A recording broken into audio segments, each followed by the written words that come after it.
નમસ્કાર દર્શક મિત્રો, @ગુજરાતમાં આપનું સ્વાગત છે। નવા વર્ષની શરૂઆતની સાથે જ ગુજરાતવાસીઓ માટે મોટા સમાચાર સામે આવ્યા।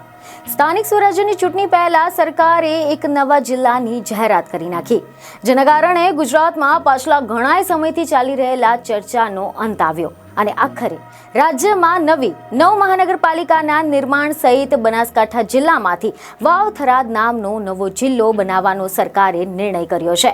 આ નિર્ણયની તેમણે જાહેરાત કરી હતી। કેબિનેટ મિટિંગમાં આ બંને નિર્ણયો લેવામાં આવ્યા હતા। રાજ્યના આરોગ્ય મંત્રી અને પ્રવક્તા મંત્રી ઋષિકેશ પટેલે આ નિર્ણયથી વાવ થરાદ જિલ્લાના રહેવાસીઓને અનેક લાભ થવાના દાવા કર્યા હતા, પરંતુ ત્યાં જ બીજી તરફ બનાસકાંઠાના કોંગ્રેસી સાંસદ ગેનીબેન ઠાકોરે સરકારની આ નવો જિલ્લો બનાવવાની જે જાહેરાત છે તેને કેટલાક લોકો માટે ફાયદારૂપ ગણાવ્યા છે। આની સાથે જ આ નિર્ણયને એકતરફી હોવાની આશંકા વ્યક્ત કરીને ટીકા પણ કરી હતી। તો આખરે હવે સવાલ એ થઈ રહ્યો છે કે શા માટે ગેનીબેને સરકારના આ નિર્ણયને એકતરફી ગણાવ્યો? સરકારના નિર્ણયથી ત્યાંના લોકોને કેવા લાભ થવાના છે? તો તમે જણાવી દે કે અહેવાલ એવા મળી રહ્યા છે કે ઋષિકેશ પટેલે એક પત્રકાર પરિષદમાં એવું જણાવ્યું હતું કે આ નિર્ણયથી વહીવટી સુગમતા અને લોકોના ખર્ચમાં બચત થશે, કારણ કે વાવ થરાદ નામના નવા જિલ્લામાં વાવ, ભાભર, થરાદ, ધાનેરા, સુઈગામ, લાખાણી, દિયોદર અને કાંકરેજ એમ કુલ 8 તાલુકા તેમજ ભાભર, થરાદ, થરા અને ધાનેરા એમ કુલ 4 નગરપાલિકાનો સમાવેશ થશે।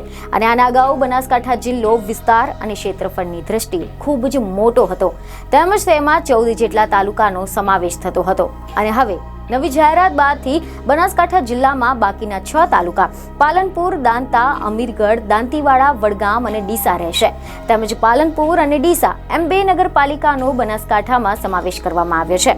ઋષિકેશ પટેલે આ અંગે મીડિયાને એવું પણ જણાવ્યું હતું કે મુખ્યમંત્રીએ આ બંને જિલ્લામાં ગામડાનું વિભાજન મહદ અંશે સમાન રીતે કર્યું છે।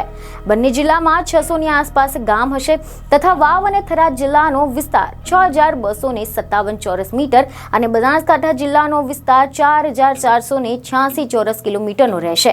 આના પરિણામે આના અગાઉ વાવ અને થરાદ જિલ્લા બાજુના 8 તાલુકાઓને મુખ્ય મથક પાલનપુર જવા માટે જે અંતર લાગતું હતું તેમાં સરેરાશ 35 થી લઈને 85 કિલોમીટરનો ઘટાડો થશે તથા સમય અને ઇંધણનું બચત થશે।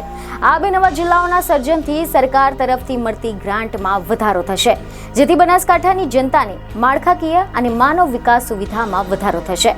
તમે જણાવી દઈએ કે મીડિયા અહેવાલોમાંથી એવી માહિતી મળી રહી છે કે સામાન્ય રીતે રાજ્ય સરકારો દ્વારા વિસ્તારની દ્રષ્ટિએ નાના હોય તેવા જિલ્લામાં વહીવટ કરવાનું સરળ હોવાનું કારણ આપીને ઘણીવાર જિલ્લાની હદ બદલવા કે પછી નવા જિલ્લાને જાહેર કરવાની પ્રક્રિયા હાથ ધરાતી હોય છે।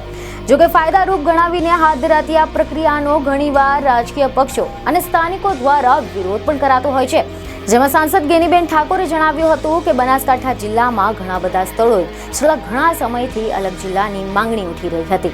બનાસકાંઠા જિલ્લો એ વિસ્તારની દ્રષ્ટિએ કચ્છ પછી રાજ્યનો બીજા ક્રમનો સૌથી મોટો જિલ્લો હોય આ વર્ષોથી આ માંગણી કરવામાં આવી રહી છે।